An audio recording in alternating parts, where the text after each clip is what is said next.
AITA for canceling my wedding and using the deposit to run off to Tokyo after her Vegas stunt? A little backstory. First, I'm a 32-year-old man living in Seattle. Good salary, stable life. I own my condo downtown. My ex-fiancée, let's call her Morgan, is 29. We were together for 4 years, engaged for 8 months. On paper, we seemed perfect for each other. Young professionals, good jobs, shared interests, similar backgrounds. Everyone said we were the ideal couple. When we met at a mutual friend's housewarming party, Morgan was everything I thought I wanted in a partner. She was the extrovert to my reserved nature, spontaneous where I was more of a planner, sociable while I was more of a homebody. She brought excitement to my structured life, and I thought I brought stability to hers. A classic case of opposites attract. She could talk to anyone at a party. She always knew the coolest new restaurants. She had an infectious laugh that made everyone around her feel good. I fell hard and fast. Within 6 months, I was spending most nights at her place. Within a year, we were talking about officially moving in together. Everything felt natural, easy. Morgan would surprise me with tickets to concerts I'd mentioned wanting to see. I'd surprise her with reservations at restaurants she'd saved on Instagram. We had this rhythm that felt perfect, but perfect things rarely stay that way. The problem started subtly, as it always does. About 2 years into our relationship, I noticed Morgan had a habit of comparing me to other men. Not directly, but with little comments that stung if you thought about them too much. Oh, Jenna's boyfriend surprised her with a weekend in Napa. How romantic. Or, did you see the flowers another friend's husband sent to his wife's office? She's so lucky to have someone so thoughtful. Oh, and my personal favorite, Sienna's dating a chef. Imagine having someone cook for you every night. At first, I let it slide. Everyone compares their relationships to others sometimes. It's only human. But the comments became more frequent, more pointed. Morgan would show me Instagram posts of her friends' boyfriends making grand romantic gestures and sigh as if she were disappointed with what she had. I tried to be more spontaneous, more romantic. I started planning surprise date nights, sending flowers to her office occasionally, and learning to cook new dishes to impress her. But it never seemed to be enough. There was always some new standard I wasn't meeting, always some other man doing something better. I'd send flowers, and she'd mention that her coworker's husband sent flowers and chocolates. I'd plan a surprise trip, and she'd talk about how another friend's boyfriend rented a private jet for their getaway. It was exhausting, but I loved her. I wanted to make her happy, so I kept trying. The worst part, however, was her relationship with her ex, Mason. They had dated for 2 years in college at the University of Washington and broke up when he moved to Los Angeles to work in the entertainment industry. Morgan always insisted they were just friends now, but that friendship made me deeply uncomfortable, not because I was some controlling, jealous type, but because of the way she talked about him. Mason was apparently everything I wasn't. Spontaneous, adventurous, successful in Hollywood, working as some kind of talent agent. Morgan brought him up constantly, always in contrast to me. Mason is working on an incredible project with a big streaming service. Mason just bought a house in the Hollywood Hills. Mason always knew how to make me laugh. Mason would have loved this restaurant. Mason used to surprise me with the most thoughtful gifts. It was as if Mason had become this impossible standard I was measured against time and time again. The adored ex who could do no wrong, who had set the bar so high that I could never reach it. I tried talking to Morgan about this several times over the years. Each conversation ended the same way. She would get defensive, accuse me of being insecure, and assure me that Mason was ancient history. "You're the one I'm with," she'd say, usually rolling her eyes. "You're the one I said yes to when you proposed. I don't understand why you feel so threatened by someone from my past." But here's what really bothered me. I didn't feel threatened by Mason because he was her ex. I was worried about Mason because Morgan clearly hadn't moved on from that relationship. When the person you love constantly brings up someone else, when they use that person as an example of what you should be doing better, that's not friendship. That's unfinished business. Looking back, I realize I proposed because Morgan was constantly dropping hints about wanting to get married. Not subtle hints, either. She would stop in front of jewelry stores and comment on rings. She would bring up our friends' engagements constantly. She would send me Pinterest boards full of wedding ideas, just for fun. She'd make jokes about how we'd been together so long that people were starting to ask, I wonder now if she was just ready to settle down with someone stable, and I was the safe choice, the one who would give her the life she wanted while she figured out if something better might come along. The proposal itself was beautiful. I took her to the place where we first met at that housewarming party. Our friend had moved out, but the new owners were kind and let me set up a romantic evening on their terrace overlooking the water. Morgan cried with happiness, called her parents immediately, and posted about it on social media in under an hour. Everything seemed perfect. However, the engagement period was where things really started to fall apart, though I didn't see it clearly at the time. Morgan threw herself into wedding planning with an intensity that was both impressive and exhausting. Everything had to be perfect, Instagram-worthy, fit for the fairy tale she had apparently dreamed of since she was a little girl. We looked at venues that cost more than my car. She insisted on a designer dress that cost more than some people's entire weddings, a $4,000 gown from a boutique in Pioneer Square that required 4 fittings and special alterations. I went along with it because I loved her and wanted her to be happy. Plus, I make good money, so while it was a stretch, I could technically afford the wedding she wanted. We put down a $15,000 deposit just for the venue, a beautiful vineyard outside of Seattle that books up years in advance. Another $3,000 for the photographer she absolutely had to have. $2,500 for the florist. $1,000 for the DJ. The costs kept piling up, but Morgan assured me it would all be worth it for our perfect day. But as the wedding got closer, Morgan seemed more excited about the event than about actually marrying me. She would spend hours on Pinterest creating boards for the perfect wedding. She talked constantly about how beautiful everything would look, how jealous her friends would be, how many likes the photos would get on social media. She had spreadsheets for everything: seating charts, timelines, vendor contacts, contingency plans for rain. What she didn't talk about was our future together, our marriage, our actual plans as husband and wife. When I tried to talk about practical things like combining finances, where we wanted to live long-term, or if and when we wanted kids, she'd brush it off. Let's just get through the wedding first, then we can figure all that out. That should have been a red flag. Getting married is supposed to be the beginning of planning a life together, not something you put off until after the party. The bachelorette party was her idea, obviously.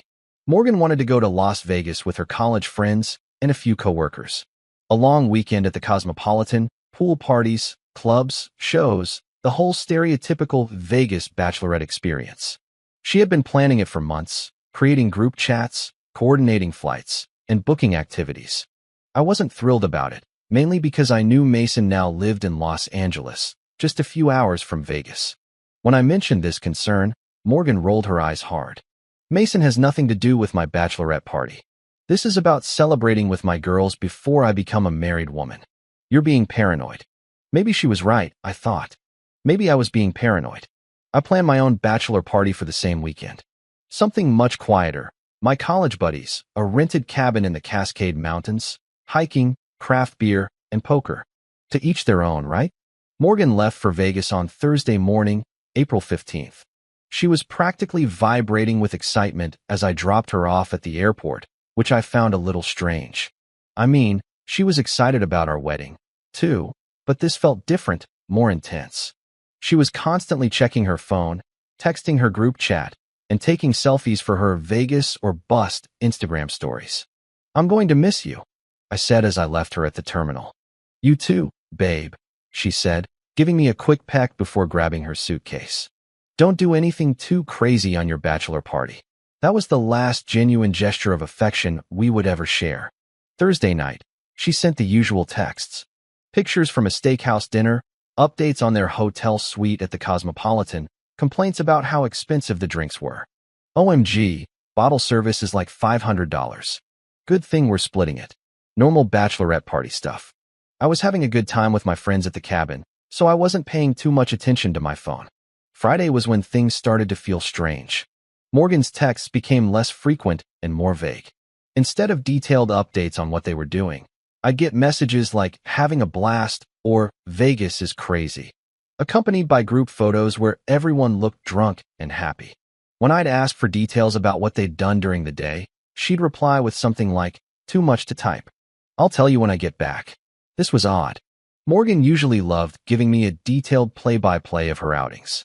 She would send me almost minute-by-minute accounts with pictures and commentary on everything happening. The vagueness wasn't her. Friday night, one of Morgan's friends, Sienna, accidentally added me to a group text that was clearly meant only for the bachelorette party girls. The message read, "Mason looks so good. Morgan can barely contain herself. LOL, this is like watching a rom-com unfold." Sienna immediately sent another text. "Oops. Sorry, wrong chat," and removed me from the group before I could see anything else. I stared at my phone for a good 10 minutes, reading that message over and over. Mason was in Las Vegas at Morgan's bachelorette party, and apparently, Morgan was having some kind of reaction to seeing him, one noticeable enough for her friends to comment on it in a group chat.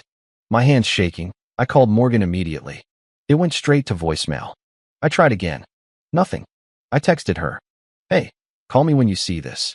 Sienna accidentally added me to a group chat. "Is Mason there?" No response for 3 hours. 3 hours of me sitting in the cabin with my friends, trying to act normal while my mind raced through every possible scenario. My best friend, Ethan, noticed I was off and asked if everything was okay, but I couldn't bring myself to explain. Not yet. Finally, Morgan called back around 2 a.m. Her time, 1 a.m. Mine. She was clearly drunk, slurring her words with loud club music blasting in the background. "Babe, I miss you so much," she practically yelled into the phone. "Morgan, is Mason there?" A long pause. The music got fainter, like she'd moved to a more private area. "Who told you that?" "Sienna accidentally added me to your chat." "Is he there?" Another pause, this one longer. I could hear her breathing. "It's not a big deal. He was in town for work and heard we were here for mutual friends. He just stopped by to say hi."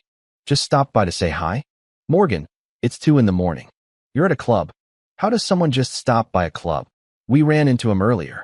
Look, I'm drunk and tired and this music is super loud. Can we just talk about this when I get home?" "Morgan, wait." She hung up before I could finish my sentence. I didn't sleep at all that night. I kept replaying Sienna's text. "Morgan can barely contain herself." That's not how you describe someone casually running into an old friend at a club. It's how you describe someone who is thrilled, maybe even aroused, to see someone they still have feelings for. I also kept thinking about how Morgan had said Mason heard they were there. How exactly would he hear that? Unless someone told him. Unless, perhaps, they had been in contact before the trip. Saturday was worse. Morgan's communication became even more sporadic. A few selfies from pool parties, generic having so much fun texts, no real details, but nothing substantial. The photos she did send showed her in different outfits throughout the day, clearly going back to the room to change, which meant she was sober enough at various points to make decisions about her appearance. So why wasn't she answering my calls? I tried calling her twice during what should have been normal hours. Once around noon, once around 6 p.m. Both calls went straight to voicemail. When I texted asking if everything was okay, she replied, "All good, just busy with the girls." That night, my best friend Ethan pulled me aside during our bachelor party dinner. We were at a cool steakhouse in a nearby town. Everyone else was having a good time, but I had been checking my phone every 5 minutes and probably looked like I was on the verge of a breakdown. "Dude, not to get in your business, but are you okay? You've checked your phone 1,000 times, and you look like you're going to be sick." I told him what was happening. The accidental text. Mason in Vegas. Morgan's weird communication. Ethan has been married to his college sweetheart for 5 years and is one of the most level-headed people I know. After he listened, he was quiet for a moment. "Look, I'm going to say something you might not want to hear. If Morgan is being sketchy about her ex showing up to her bachelorette party, that is a huge red flag. Like a nuclear-level red flag. Maybe I'm overreacting," I said, even though I didn't believe it. "Seriously, think about it objectively. She's been comparing you to this guy for years. She's always talking about him. Now he shows up at her bachelorette party, which, let's be honest, probably wasn't a coincidence. And suddenly she's being all secretive and weird with her communication. What does your gut tell you?" My gut was telling me something was very wrong. Even if something is happening, what am I supposed to do? Fly to Vegas and check up on her? I'll look like a crazy, controlling psycho. "You don't have to do anything right now," Ethan said. "But maybe you should prepare yourself for the possibility that this might not end well." That night, I made a decision that probably sounds insane, but in the moment, it felt completely right. I started looking over our wedding contracts. I couldn't sleep anyway, and I needed to do something with the anxiety that was eating me alive. So, I opened my laptop and started reading through all the wedding documentation. It turned out we had a clause in our venue contract that allowed for cancellation with 72 hours notice, though we'd forfeit the entire deposit. The caterer had a similar policy: full refund if we canceled with 2 weeks notice, partial refund up to a week before, no refund after that. The photographer would refund everything except a $500 booking fee if we canceled with more than a week's notice. I wasn't planning on canceling anything yet. I was just preparing. Call it life diligence, or call it the first sign that I was already mentally starting to check out of the relationship. Sunday morning, I still hadn't heard much from Morgan. Just a few pictures from what looked like a group brunch, mimosas and eggs Benedict, and everyone wearing sunglasses indoors. When I asked what they had planned for their last day, she replied, "Just recovering from last night, LOL. Probably hit the pool and take it easy." But then I saw something that changed everything. I don't usually follow Morgan's ex on social media. In fact, I'd unfollowed him months ago because I was sick of accidentally seeing updates about his seemingly amazing life. But we were still technically connected, and the app's algorithm decided to show me one of his stories. Mason had posted a story from what looked like a rooftop party or club. The video was dark and blurry, typical late-night party footage, but I could clearly hear Morgan's laugh in the background. Not just her normal laugh, but that distinct, flirty laugh she used when she was really enjoying someone's attention. Even more, at one point in the video, you could see someone's wrist reaching for a drink. And on that wrist was Morgan's distinctive bracelet, a vintage piece I'd bought her for her 20th birthday. It was unique enough that it couldn't be anyone else. The post was time-stamped around 11 p.m. Saturday, Vegas time. So while Morgan was telling me they were having a low-key night, she was actually at a rooftop party with Mason and apparently having such a good time that her laugh was audible on his social media. I took a screenshot and sent it to Morgan with a message. "Care to explain why you're at a rooftop party with Mason when you said you were having a quiet night?" She didn't reply. Not in an hour, not in 6 hours, not all day Sunday. Finally, around 6 p.m. on Sunday, the day before they were due back, my phone buzzed with the message that broke everything. "What happens in Vegas stays in Vegas, including my ex who just showed up. Don't worry, we're just having fun catching up. Love you." I read that message about 50 times. The casual tone, the winky face emoji, the exclamation points, the way she framed Mason's presence as some sort of fun surprise rather than something she had been hiding from me for 3 days. But it was the phrase, "What happens in Vegas stays in Vegas," that really hit me. That's not something you say when you're innocently catching up with an old friend. It's something you say when you're doing things you don't want your fiancé to know about. I typed and deleted about 20 different replies. Part of me wanted to confront her, to demand answers, to start a fight. Another part wanted to call her and beg her to explain, to give me an innocent reason for all of this. Instead, I just texted back, "Have fun." Then, I got to work. First, I called the wedding venue. It was a Sunday evening, but they had an emergency line for situations like weather issues or family emergencies. I explained that we needed to cancel due to unforeseen family circumstances. The coordinator was sympathetic but firm on the policy. Canceling with less than a month's notice meant forfeiting the entire $15,000 deposit. I told her I understood and accepted the loss. Next, I called the caterer. Same story, no refund possible with such short notice, but at least we wouldn't have to pay the remaining $8,000 balance. The photographer was more understanding. Since I called on a Sunday night with 3 weeks to go, she was willing to refund everything except the $500 booking fee. That was $2,500 back in my pocket. The florist had a strict no refunds policy if canceled with less than 30 days notice, so I lost the $800 deposit there, too. The DJ, luckily, required final payment on the day of the event, so I only lost the $300 booking fee. In total, I lost around $18,000 in deposits and fees in a single night. But here's the thing. Morgan and I had kept our finances mostly separate. We split shared expenses like dinners or trips, but big purchases came out of individual accounts. All of the wedding deposits had come from my savings account. It was technically my money to lose. By Sunday night, I had canceled everything except our Santorini honeymoon reservation. I was saving that for last because I had a different plan for that money. But I wasn't done yet. Not even close. Morgan had always talked about wanting to visit Japan. It was on her bucket list, something she mentioned wanting to do for as long as we were together. She'd show me articles about hotels in Tokyo, send me blog posts about eating ramen in tiny shops in Shibuya, and talk about how amazing it would be to see the cherry blossoms in Kyoto. We never went because Morgan was always too busy with work, or we were saving for the wedding, or the timing wasn't right, or she was worried about the long flight. There was always an excuse. But I had always wanted to go too. I'd been learning basic Japanese on an app for months. I had researched neighborhoods, restaurants, and temples. I was just waiting for Morgan to be ready to commit to the trip. Well, now I didn't have to wait for Morgan anymore. On Sunday night, sitting in my apartment while Morgan was presumably still in Vegas doing who knows what with Mason, I booked a round-trip ticket to Tokyo, leaving Monday afternoon. I booked a nice hotel in Shibuya for 2 weeks. I used the money I had been saving for our Santorini honeymoon, about $8,000 that I would have gladly spent on a romantic trip to Greece with my wife. Instead, I was going to spend it on a solo adventure in Japan. The flight was $1,200. The hotel was $200 a night for 14 nights, so $2,800. That left me with about $4,000 for food, transportation, activities, and souvenirs.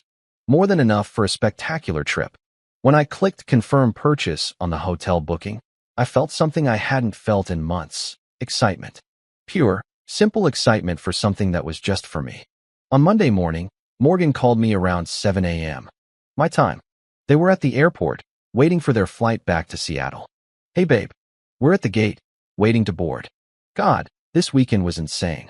I can't wait to tell you all about it. The fake enthusiasm in her voice was almost impressive, as if she hadn't spent 4 days lying to me and hiding the presence of her ex-boyfriend at what was supposed to be a celebration of our upcoming marriage. Sounds like you had fun, I said, my voice neutral. The most fun. Mason even extended his work trip to hang out with us more. It was so crazy seeing him after all this time. Such a small world. We have so many mutual friends. He was asking about you, by the way. Mason had extended his trip to spend more time with my fiancée and her friends at her bachelorette party. And she was telling me this like it was some cute, funny anecdote. I'll bet he was, I replied. Are you okay? You sound weird. Just tired. Long weekend.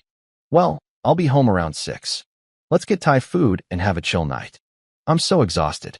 Vegas just drains you. Actually, Morgan, I won't be here when you get home. A long pause. I could hear airport announcements in the background. The murmur of her friends. What do you mean? Where are you going? To Japan. An even longer pause. Japan? What are you talking about? We're getting married in 3 weeks. No, we're not. The silence stretched for so long, I thought the call had dropped. Finally, what? I canceled the wedding, Morgan. The venue, the caterer, the photographer. It's all done. I could hear her breathing on the other end of the line, but she didn't say anything for nearly a full minute. When she finally spoke, her voice was completely different, higher pitched, laced with panic. You can't be serious. I'm completely serious. I'm at SeaTac right now, actually.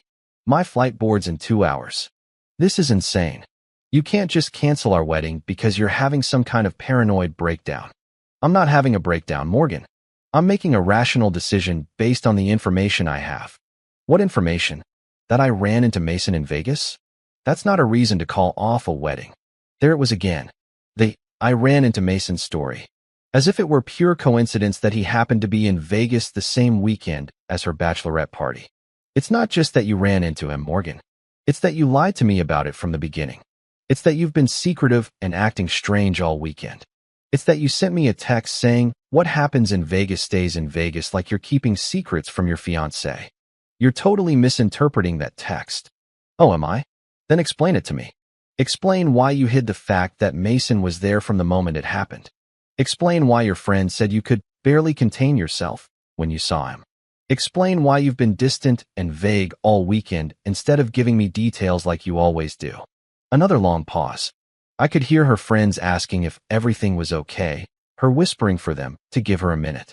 Look, I was excited to see Mason, okay? We have history. But that doesn't mean anything happened. But something did happen, didn't it? Not what you're thinking. And what am I thinking, Morgan? That you got physical with him or something? The pause was all I needed to know. It stretched on, filled with the noise of the airport and her increasingly ragged breathing. It's not that simple, she finally said, and my heart sank, even though I'd been expecting it. It's exactly that simple. You were either faithful this weekend, or you weren't. We kissed. Okay, we kissed. It was stupid. I was drunk, and it didn't mean anything. It was just nostalgia and alcohol and the craziness of Vegas. Just a kiss. Another pause. Maybe more than a kiss. But it was just physical. It was nostalgia and alcohol and the whole Vegas vibe. It meant nothing. I sat there in the airport terminal, listening to the woman I thought I was going to marry in 3 weeks admit that she had been unfaithful to me with her ex-boyfriend. And a strange thing happened. I felt relieved. Not happy, not vindicated, just relieved. Because now I knew for sure. My instincts had been right. Now I had confirmation that the woman I planned to spend my life with had lied to me, hidden things from me, and ultimately betrayed me. Thank you for finally being honest, I said. So we can get past this, right? People make mistakes. It doesn't have to ruin our engagement. I was drunk and stupid. It won't happen again. Morgan, you didn't make a mistake. You made a series of choices. You chose to hide that Mason was there. You chose to spend time with him instead of focusing on your bachelorette party. You chose to drink with him. You chose to be alone with him. You chose to kiss him, and you chose to do more than kiss him. Those weren't accidents or mistakes. They were choices. You're being ridiculous. People have bachelorette parties and things get out of hand. It's totally normal. Ask anyone. Not for me. And clearly not for you. Either, since you spent the whole weekend lying about it. Are you really going to throw away 4 years over one stupid night? I'm not throwing anything away, Morgan. You threw it away when you decided your ex was more important than your fiancé. When you decided to lie to me. When you chose him over me. She started to cry then. Loud, ugly sobs that I could hear clearly over the phone. Please don't do this. Please. I love you. I want to marry you. Mason means nothing to me. If Mason means nothing to you, then what you did is even worse. You blew up our relationship for someone you don't even care about. I will do anything to fix this. Anything. I will never see Mason again. I'll change jobs if I have to. I'll go to therapy. Whatever you want. There's nothing to fix, Morgan. You showed me who you are when you thought you could get away with it. So where does that leave us? It leaves you single, and it leaves me on a plane to Tokyo. I hung up and turned off my phone. Morgan tried to call me about 20 more times before I boarded the flight. I saw the notifications light up my screen, but I didn't answer. I also had texts from several of her friends. Apparently, she had called them in a panic after our conversation. Sienna sent me a long text apologizing and saying she never should have encouraged the group to include Mason in their activities. Too little, too late. Another of Morgan's friends, Jenna, texted me saying I was overreacting and ruining Morgan's life over nothing. I deleted it without replying. The flight to Tokyo was incredible. 13 hours of movies, books, and thinking. No calls, no texts, no one demanding explanations or trying to convince me I was making a mistake. Just quiet and space to process everything that had happened. By the time we landed at Narita Airport, I felt lighter than I had in months, maybe years. Tokyo was exactly what I needed. For 2 weeks, I explored a city where no one knew me or my story. I ate incredible food, ramen in tiny shops where I was the only non-Japanese customer, sushi from the famous Tsukiji market, yakitori from street stalls in Shinjuku. I visited temples that had been standing for hundreds of years. I walked through neighborhoods that felt like stepping into another world. I took a day trip to see Mount Fuji, though it was cloudy and I could only see the base. I spent hours in bookstores and electronic shops in Akihabara, even though I couldn't read most of the books or understand the technical specs on the gadgets. I took trains everywhere, marveling at how clean and efficient they were.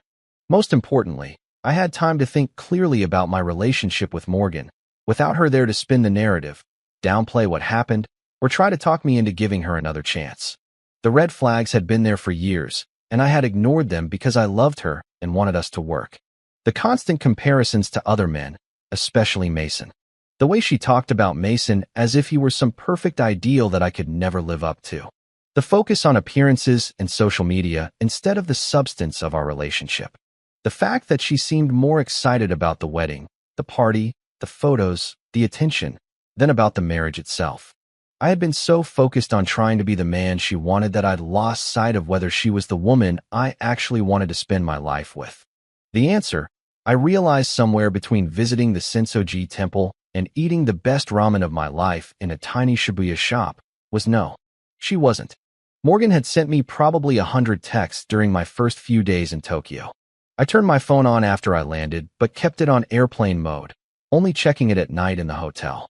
Most of the texts repeated the same themes: that she was sorry, that it was a mistake, that she wanted to fix things, that I was overreacting, that Mason meant nothing, that we could get through this if I just gave her a chance. Some were angry, accusing me of being cruel and extreme for canceling the wedding without letting her properly explain, for running away to Japan instead of fighting for our relationship like an adult. One of the texts, sent on my third day in Tokyo, was particularly telling. You can't just run away to Japan instead of facing our problems. This is what people do when they're afraid of confrontation. Come home and let's talk about this like adults. The irony almost made me laugh. I wasn't running away from our problems. I was running away from her attempts to minimize and justify her choices, running away from the inevitable hours she would spend trying to convince me that it wasn't a big deal, that I should be grateful she was being honest now, that we could get past it if I just tried a little harder. I sent her a single text on day 5. I'm not angry anymore, and I'm not hurt. I'm just done. Please don't contact me again. She respected that request for about 12 hours before she started texting again. On my 7th day in Tokyo, I got a call from my friend Ethan. I had texted him briefly to let him know I was safe and out of the country, but with no details. Dude, Morgan has been calling everyone trying to find out where you are. She's telling people you had some kind of mental breakdown and disappeared. What the hell happened? I told him the whole story. Vegas, Mason, the lies, the unfaithfulness, everything. When I finished, Ethan was quiet for a moment. Holy crap. I knew something was wrong when you were staring at your phone all weekend, but I didn't think it was that bad. Yeah, well, it was worse than I thought too. So you did it. You canceled the whole wedding, everything? Yep. Lost about $18,000 in deposits, but it was worth it. And you're really in Tokyo? Yeah. And I'm having an amazing time. Good for you, man. Seriously. Morgan made her choice, and you made yours.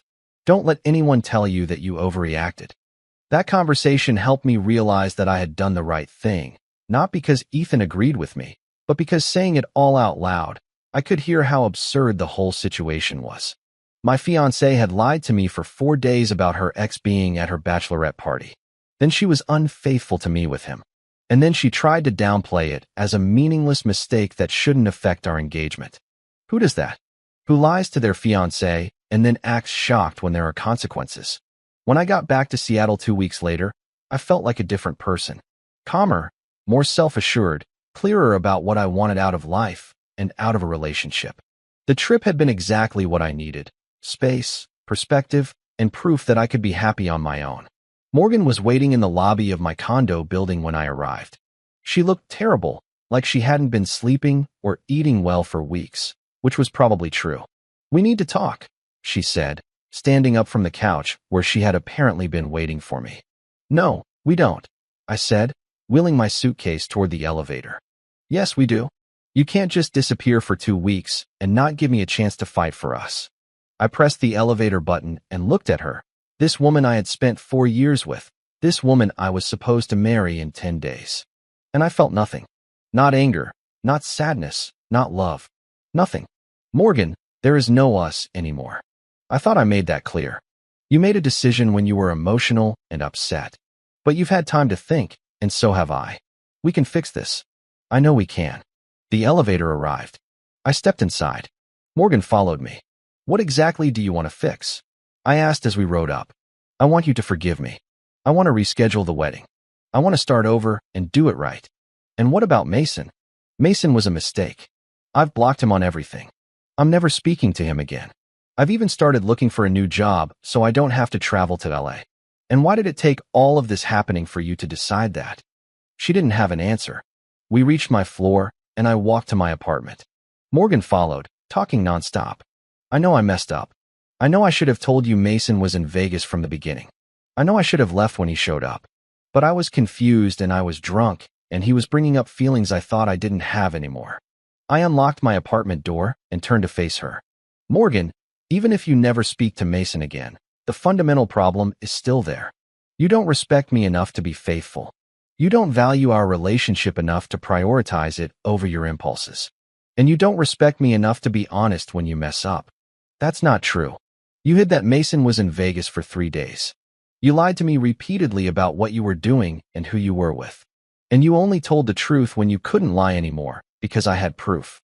How is that respecting me? I was scared of how you would react.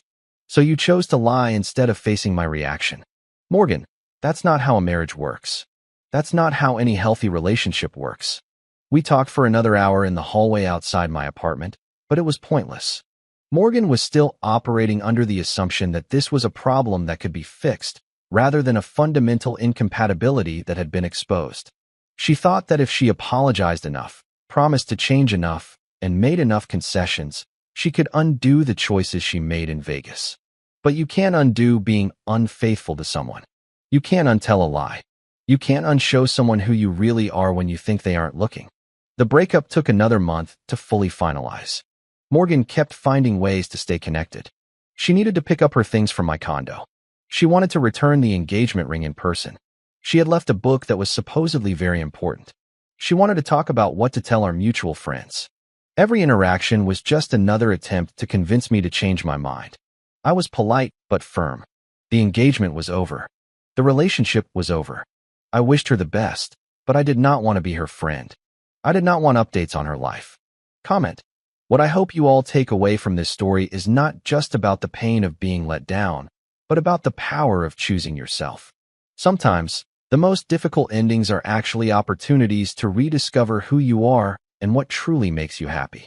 Trust your intuition when something feels wrong, and never be afraid to walk away from a situation that diminishes your worth. Your own adventure, one that is true to you, is always waiting just on the other side of a closed door. If you like the stories, don't forget to leave a comment and support the channel by subscribing. See you in the upcoming stories.